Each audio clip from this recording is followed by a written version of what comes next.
Do you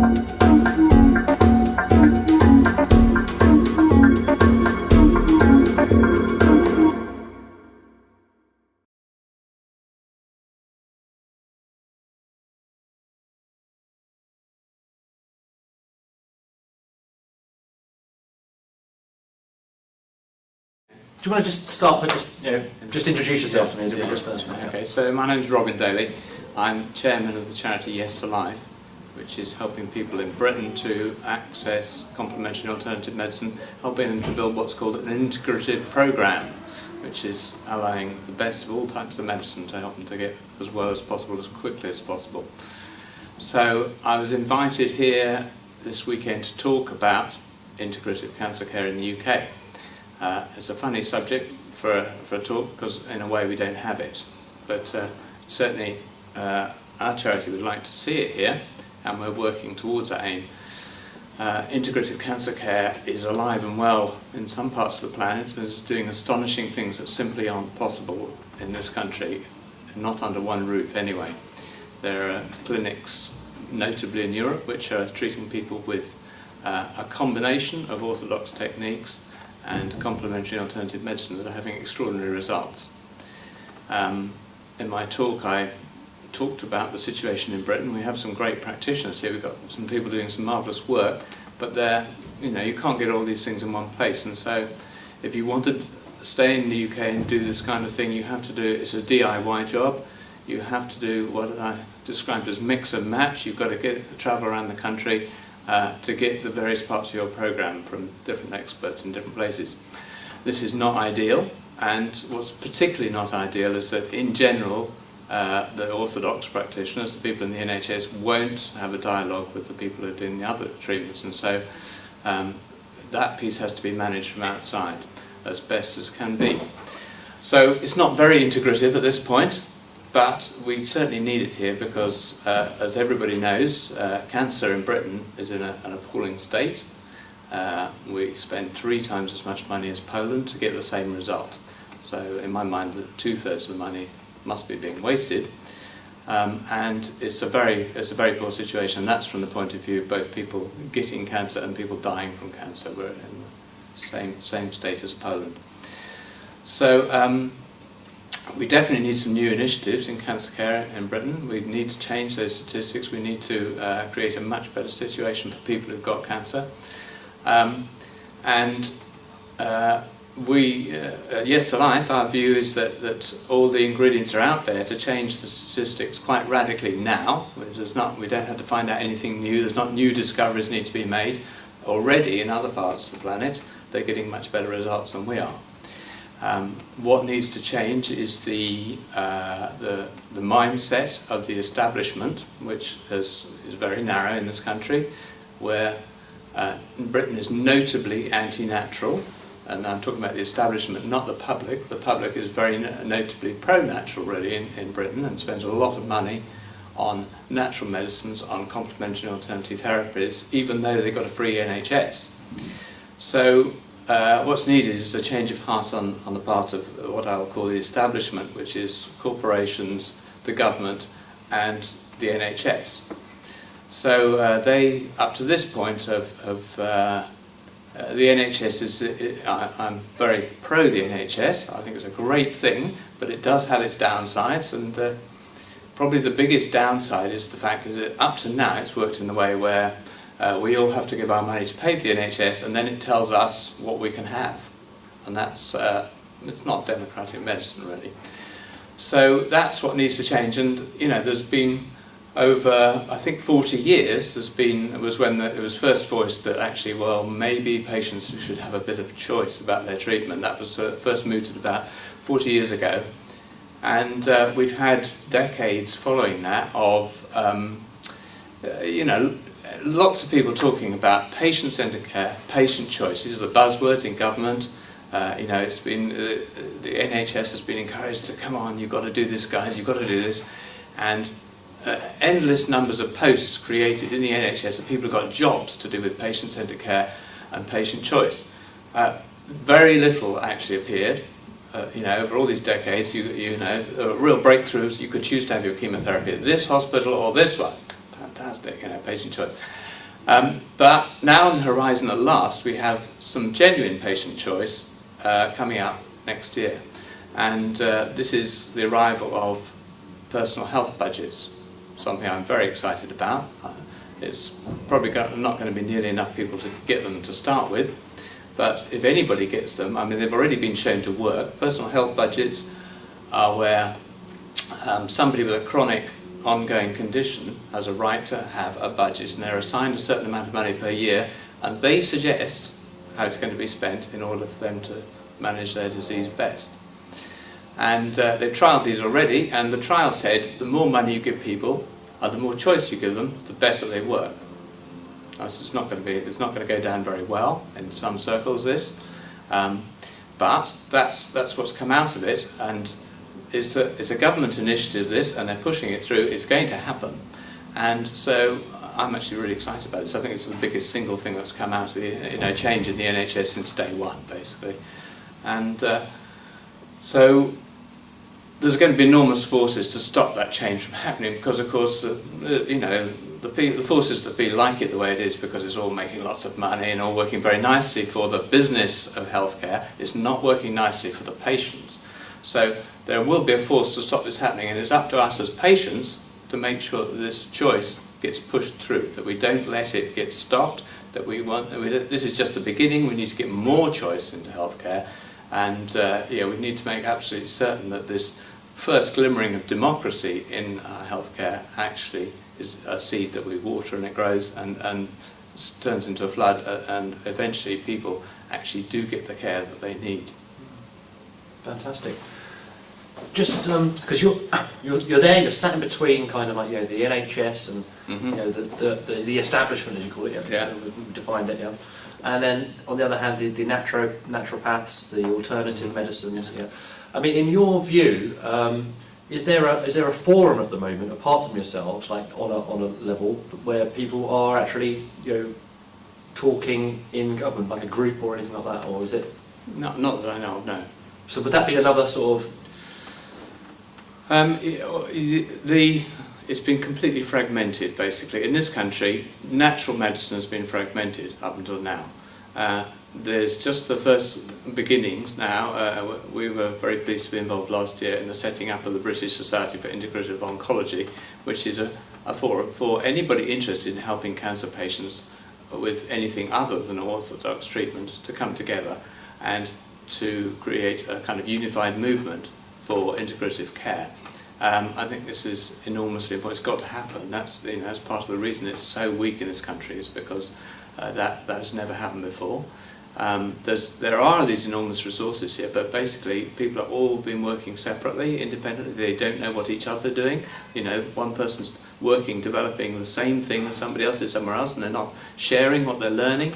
It's tragic, really, the way it's been, and an awful lot of them have been working under enormous difficulty, because of course they're under the scrutiny of all the health watch type.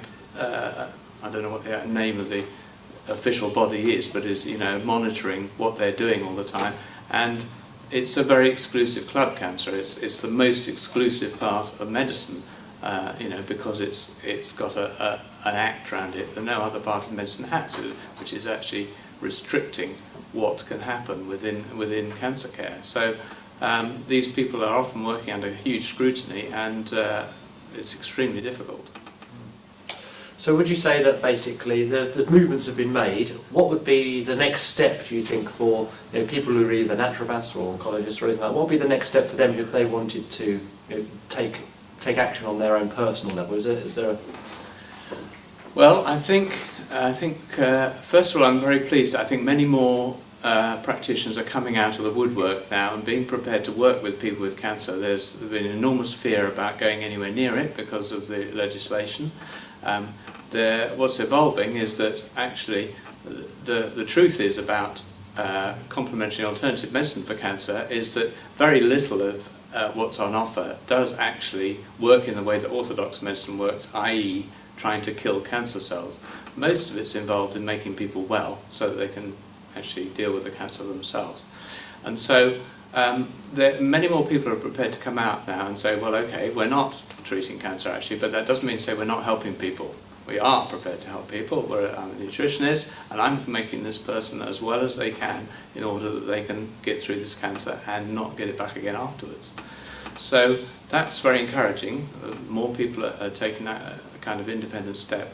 But, as I said before, probably even more important is that people come together and it becomes a unified force moving in this direction with a voice, a media presence, a place where the media will go for opinion on integrative medicine, because it's it's often the picture that's touted about it as being a load of very, very crystal gazing stuff and not stuff that's actually really helping people to stay alive, which is the truth. And as I say, all the evidence is there from this type of work in other countries of what extraordinary things can be achieved that we simply can't do in this country.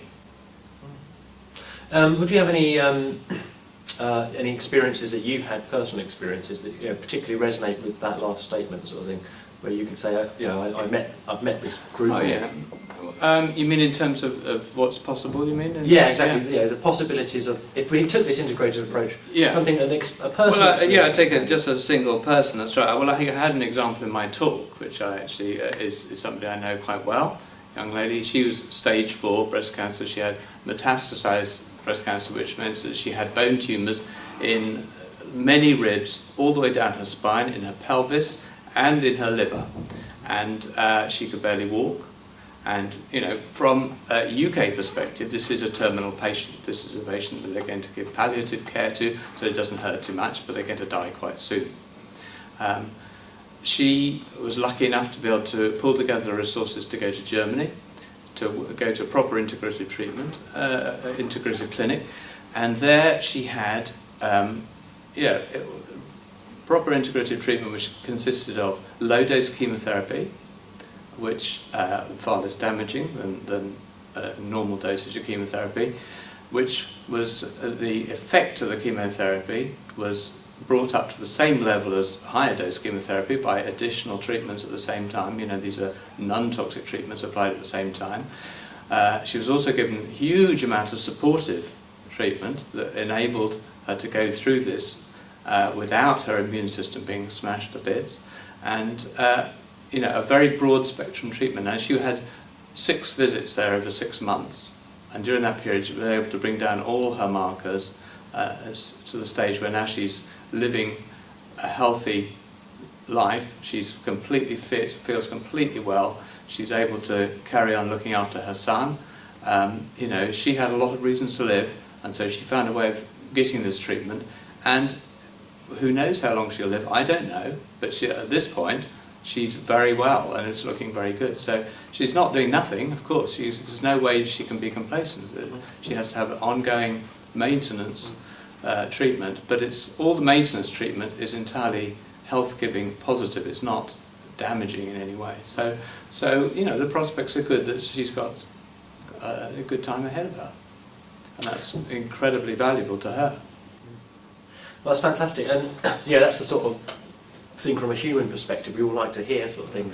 I mean, from the perspective of the establishment, obviously there's a financial perspective. We're all going through the financial crisis right now. Yeah. I just wondered, is there an argument for this approach financially? Absolutely. So I think there's nobody who doesn't acknowledge at the moment that orthodox medicine is heading into a dead end, because the concept that you can isolate the particular type of cancer and then find a particular type of remedy that's going to hit that one cancer is getting ridiculous, because of the number of subdivisions they're finding of every different type of cancer, which all need to be approached in their own way, and all need millions of pounds to do them, and will result in some incredibly expensive drug that can't be afforded anyway. It's not going to work financially. And clearly the statistics show that it's not even working medically, it's not viable.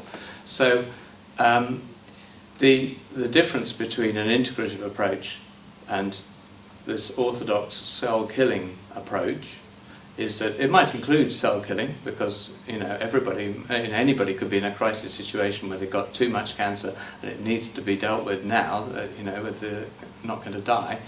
But by approaching it through more natural approaches, which are all about health, those things apply to all people pretty much who are ill.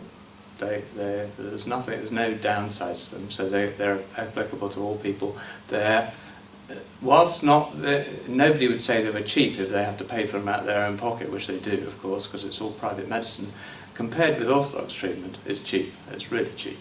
And there are so many strategies that are in use in other countries that are just completely ignored in this country because they're not drugs or radiotherapy. You know, there's a 700-page report I think Cancer Research UK has on mushrooms, you know, and medical mushrooms, and you know, it's all positive and it's years old. They've had it for years, but nobody in this country would dream of using mushrooms to boost people's immune system because it's not a drug. So it's that kind of thing that needs to change, you know, because that's a cheap way of making people well. Mm.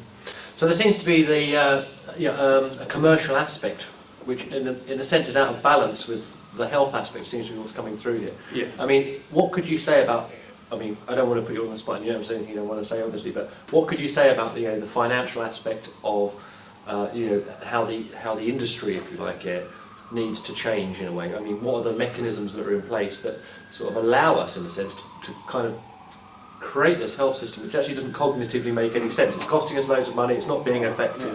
Why is that? I mean, what is the...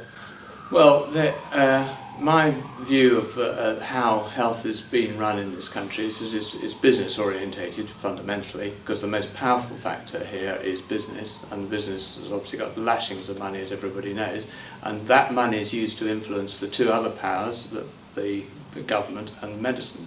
And that's been well shown through some of the recent like the massive fines paid by drug companies for criminal acts, basically, of trying to just selling by any means, and quite unethically.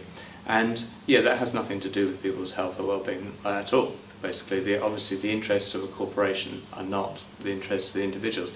So collectively, those three have not managed to come up with a motivation that is fundamentally, it's not patient-centred, like they're all saying it should be in the NHS. It's not about patient-centred care. It's about one-size-fits-all care. So, patient choice is the thing that can change that. I'm enormously hopeful about where we're going, because we've moved from having these three players in the health field. We've now got four, which is the public, the patients, the customers, the people who are getting it now have a voice. They never had a voice before, and they've got a voice, even without the government giving them personal choice. We've got a voice because we're now able to say we like this, we don't like this, we don't like you because you're saying the wrong things. We have a way of voicing our opinions, and that's led to democracy getting into all sorts of places it's never got to before, basically, through mobile phones, all sorts of things have brought democracy. And, the healthcare has been notably lacking in democracy, but it won't last much longer. It can't, basically, because people are going to say what they want, basically. So basically, what I'm trying to also understand is that, for me, I understand business, you're trying to make a profit, okay? Mm-hmm. But it seems to me very strange that if you've got these cheaper alternatives, that you shouldn't be able to make a substantial amount of profit out of those cheaper alternatives. What is it that stops business from sort of embracing the natural way and turning it into that commercial thing that it wants to do, but maybe also for the benefit of people?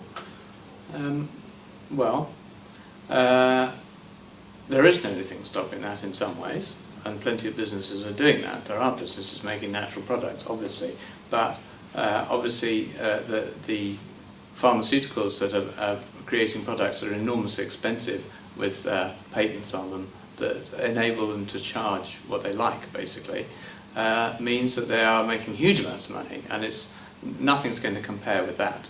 If you can't patent it and charge what you like, then you're not going to be able to make that kind of money. So inevitably, they're going to hang on to what they've been doing. It's worked for them very well, so why would they want to change it? So there's not a will in that sector to do anything different, really. So patient choice is the only thing that's going to make the difference. If the patient has the choice, patient choice is going to, the way I see it, it's going to work like this. If somebody has, sciatica, and they know 3 people who used acupuncture to fix their sciatica, what are they going to want to do? They'll say, oh, I'll have acupuncture, thank you very much. And so if they're given the choice, that's what they'll go and do. And so I don't know how far it's going to be allowed to go, this patient choice, but potentially it's an enormously exciting thing. It's the largest sort of trial of what actually works that's got no commercial interest in it whatsoever. If people are actually allowed to choose to go and get the thing that they think is going to make them better, if the results are monitored, you could actually find out what works with no commercial pressure for it to be one thing or another at all. Which, of course, it's the commercial pressure that distorts the truth all the time. Fantastic. Is there anything else that you think we've kind of missed that you'd like to go over? I mean, obviously you know a little bit more.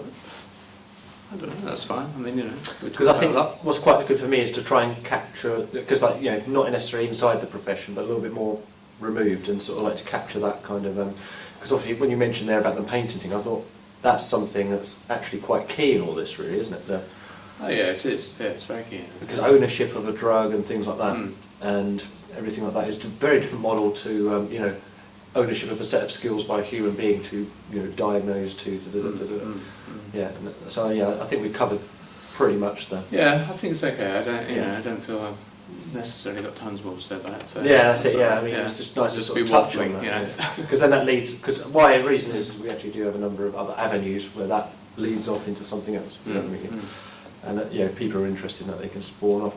I mean, do you want to just sort of say just to finish off, just a quick thing about your website and if people want to contact you? And Okay, so Yes to Life is there to directly support people with cancer in taking an integrative approach, and so we're there to help them to get some decent information quickly, which is a very difficult thing to do, and we're there to help them financially if they need it. And we're there to give them moral support for what they're trying to do. So we think we've got quite a lot to offer people. We've got a helpline, we've got a website with a lot of resources on it. Our website is yestolife.org.uk, and I'd be very pleased if anybody go and have a look. And if people want to get in touch with us, we have a helpline there which is on the website, or you can send a message straight to us from the website. So we'd love to hear from people. The other part of what we do is our education program. We're out there, obviously, in Britain, the situation is so bad that people have very little idea that there are any choices in cancer care, and so we're there to actually get out there and actually highlight the fact that there's loads of choices, and that anybody's got cancer who's not looking at them is missing something massive. So that's the other half of what we do, basically. Great stuff. All right, well, look, thanks a lot.